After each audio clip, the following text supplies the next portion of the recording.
Hey everyone, how's it going? Shuffle's back here with another video, and we are back with another RTA fight of the night.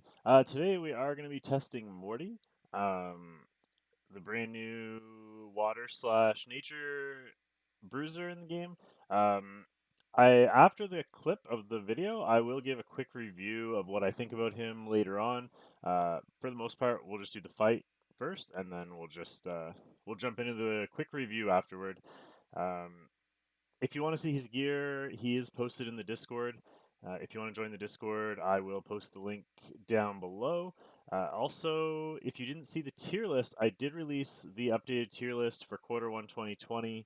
Sorry, Quarter 1 2021 in my last video, so make sure you check that out as well.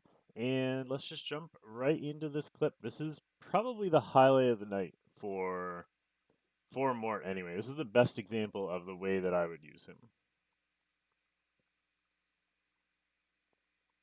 So we match up against, you can see we're ranked 36 at the start of the fight. We match up against JSN, who we've matched up with a couple times recently.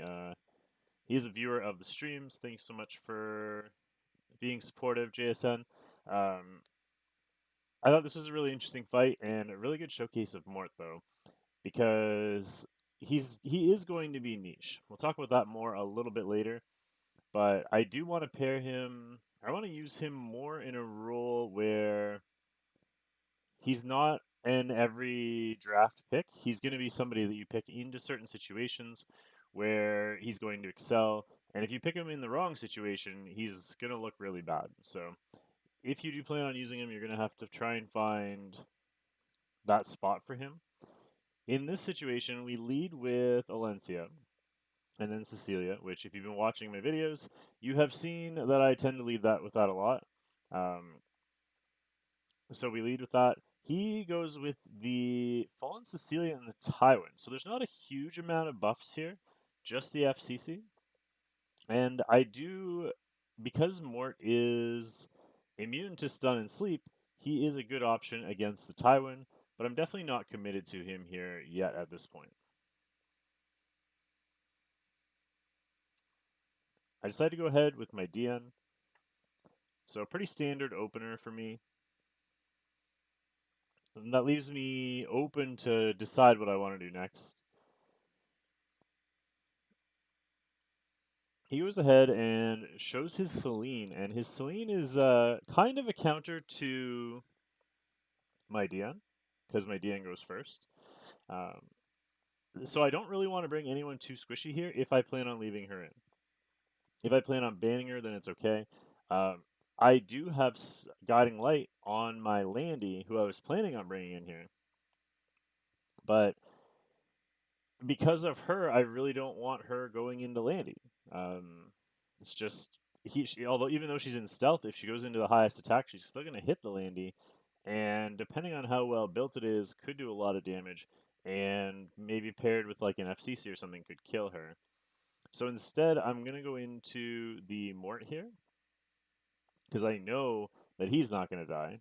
He is around 19-ish K HP here. And then we wrap up with the FCC, with the idea that we're going to intentionally make her proc so that the Celine goes into the FCC.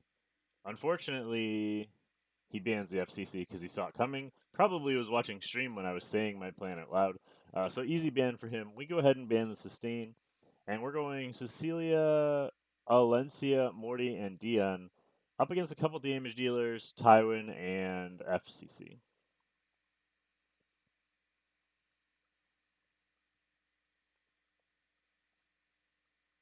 So he gets first turn with the Tywin, but I have full immunity, so that's good for me.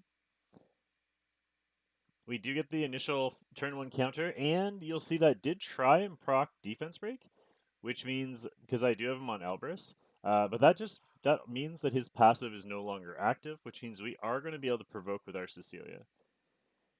He runs his Rylet into our DN because our DN is going to be our squishiest unit here with 2 tanks and a very tanky Alencia on the field. But we can go ahead and heal up here. He did decide to not use his FCC skill 3 because he knows we're going to go ahead with the defense buff here next turn anyway. The Celine counters. actually does huge damage into Morty there, but definitely not enough to kill, even though it crit through anti-crit. So we go ahead with our strip.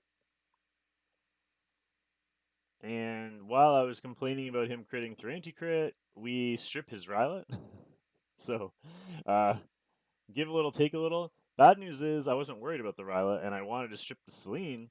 Unfortunately, we didn't get the strip on the Celine, which means we can't provoke her here.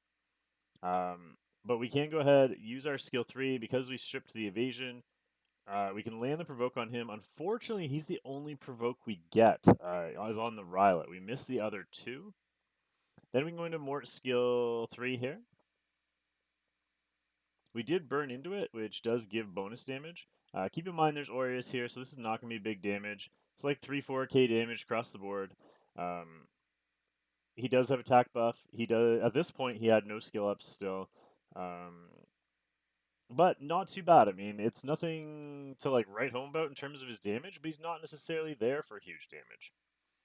The nice thing is that he did heal there. His skill 3 also has a heal, so he was able to top himself up there pretty well. And instead of being low health on 2 units, we're now pretty much back at full health.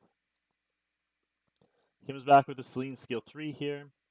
He decides to go into the DN now and crits again, but because she was able to top herself up, not too much happens. Rylet, because he was provoked, does nothing. FCC goes ahead with her skill 3, putting up the skill prevent. Not going to do much damage here because we do have anti-crit and defense buff and shield. So we can go ahead here and go into whoever we want. I decide to go into the FCC because she doesn't have any shield, and we're more likely to kill her than anybody else on the field here. I just want to get the kill, so we get the defense break into the FCC damage, bringing her down low enough that our FCC can kill and use her skill 2 to do so, which means she can get rid of all the skill prevents here.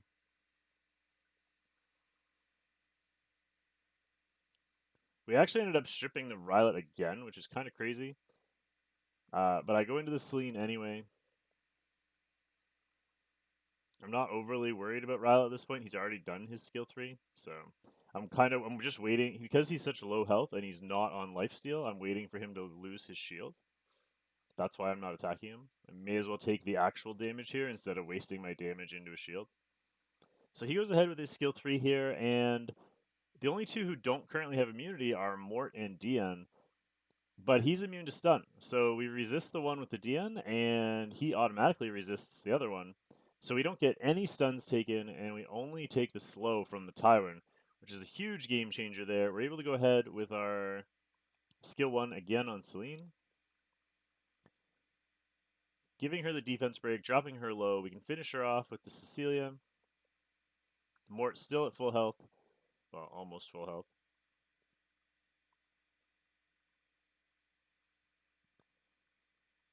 You can see he does do decent damage here with his skill 1. Even if he doesn't defense break, if you're getting like 3k damage and then he passively puts up speed buff on himself and anti-crit on everyone else, that's not that bad. It's very situational. Like I said, like I'm using him here because there's damage and because I didn't want to use my Landy because of the situation. And there wasn't a whole bunch of buffs, but we get another counter there.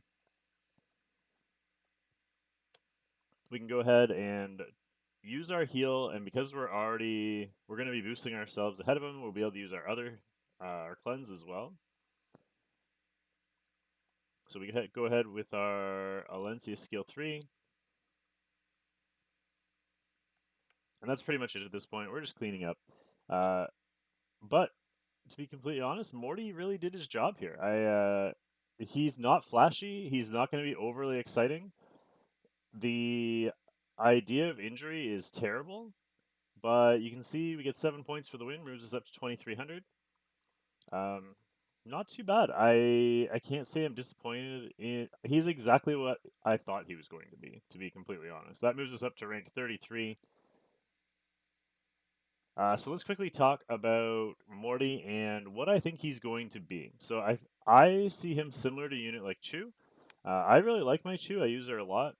That being said, I don't go bringing her into opposite element units. I don't go bringing her into everything. But if they're fire heavy and I need a bruiser, she's a great option.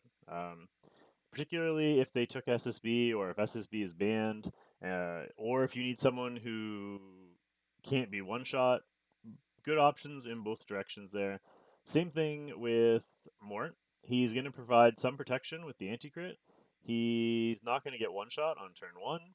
He can't be crowd controlled. He'll be great against water units. So if the enemy goes with like an SSB and say Spectre, or if they go, I don't know, I can't think of a good example. Maybe SSB Charles or anything like that, where you'd want to bring a bruiser that's nature element, he's going to be a great option. Keep in mind he's not an Alencia, so don't build him thinking he's going to do Alencia type damage and Alencia type things. Alencia is a triple S unit for a reason. She does everything, but he will be a good filler in that role. And if that's what you're looking for, then he'll be good for you. I will be skilling him up. I will be using him. Just because it's always nice to have other options on offense if you need an AoE bruiser, especially.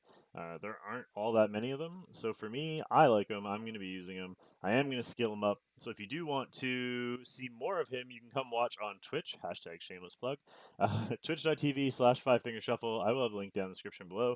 Don't forget to like, comment, and subscribe on this video, as we are getting, our subscribers have jumped up a little bit recently, and I really appreciate your support. So hopefully we see you all soon, and have a good night, and we'll see you all next time. Thanks so much for watching, and have a great day. Bye for now, everybody.